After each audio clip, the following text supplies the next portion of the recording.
For me, this project was beginning with my personal experience of what a library means to me. It's really valuable to connect yourself as a person to these big flows of history.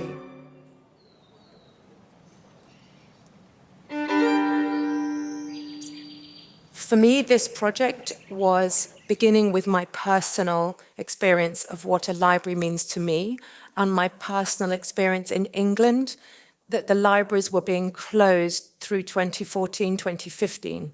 And I made this journey in 2016 to take the sadness I felt of the loss of British libraries, ordinary public libraries, to the longest trajectory geographically, because the Silk Road is the longest line we have globally, and it is also the oldest route. So it connects my personal daily experience of a library, which we all have, I hope we all visit libraries, to huge spans of human history and human geography. So it becomes cross-cultural, transcontinental. So to ask these questions of what is a library, what can it be, on the biggest scale of time and space.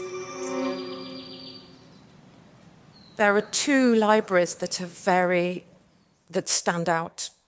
One is in China. It is in Dunhuang. It is called the Library Cave.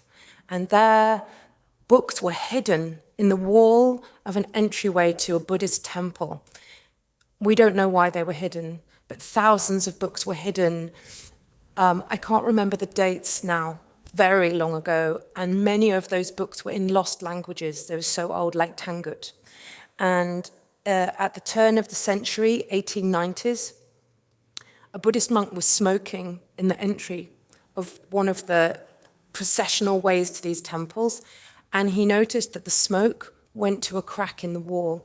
So they broke open the wall, and they found a door to the library cave, and it was full of books, like the first printed book was in there, the Diamond Sutra. Extraordinary. And there was a race by the great empires, Britain, Germany, France, of that time, to take those books. And now those books are in great collections across the world, but they're all split up. They will never be reunited in this library cave. And that cave was at the entrance to a dry river valley, at the entrance to the Taklamakan Desert. Very remote, extraordinary place. So this leaves a great impression. Also, I petitioned the government so that I could enter it because it is locked. It has a grill over the door, and they allowed me to go inside, and I felt this was such a privilege to enter. So this one left a great impression on me. The second one is in Italy, in Naples, where there is a library that was buried by Vesuvius. So Vesuvius is well known as the volcano which buried Pompeii and killed all the people because they were turned to stone by the ashes falling from the volcano.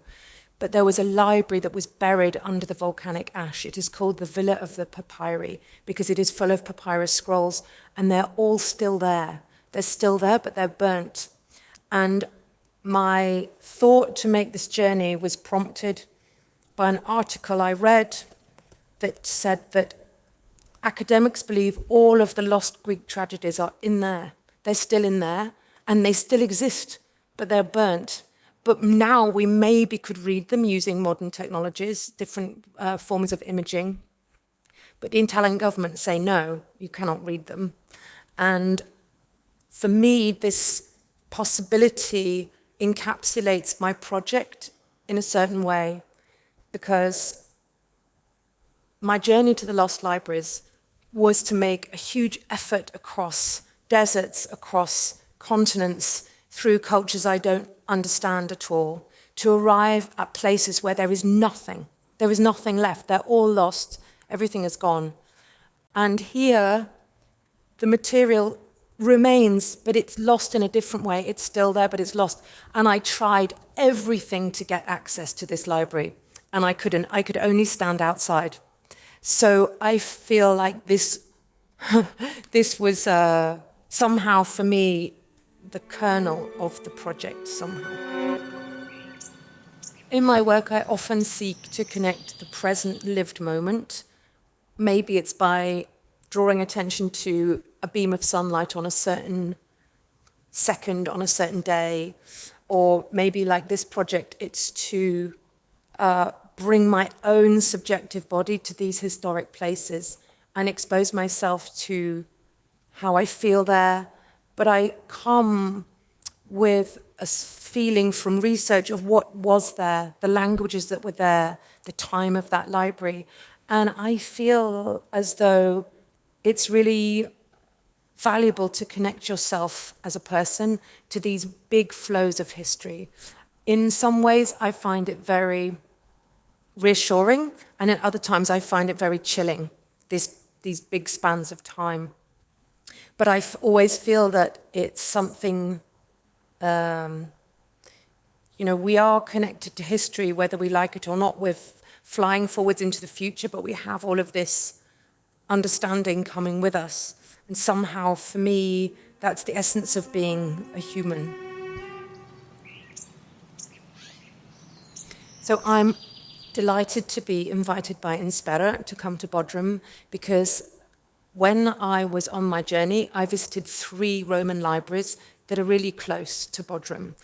I didn't come to Bodrum then. I flew into Izmir. I visited Pergamum, which is this high acropolis that had an incredible library and was a rival of the Great Library of Alexandria. So the Roman Empire stopped vellum being exported to Pergamum. So Pergamum had to invent their own book page, which is parchment, which is why we call it in English parchment. It's paper of Pergamum. So this word Pergamum comes with the history of books.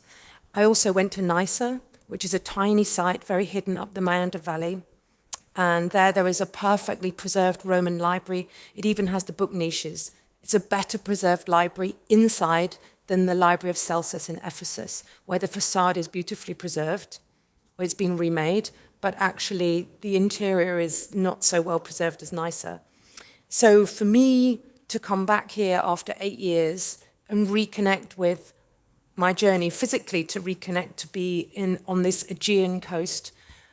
When I was here before, I had a motorbike. That's how I traveled. And I fell off it on the road to Shirinshi, and I was really injured. It really stays with me as a moment of confrontation of the enormity of my journey and my physical limits. Because by the time I arrived in Ephesus, I was really tired, physically, emotionally. I was very exhausted.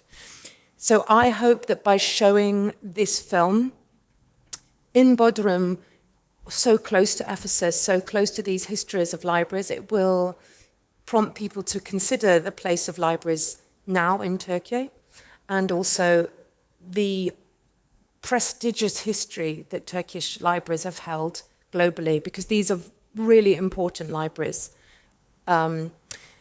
Also here in Inspera, it's been a really great experience to bring the film, but also artwork that I made after reflecting on this experience. So as well as the film, there are other artworks that are reflecting off the journey in different ways, bookworks, prints, and for me, it's been a pleasure to show them together, because normally I haven't been able to do that before. It's not something that I've done. I've shown the film in many different settings, but not with these later works that also, for me, unravel some of the sense of what a library is.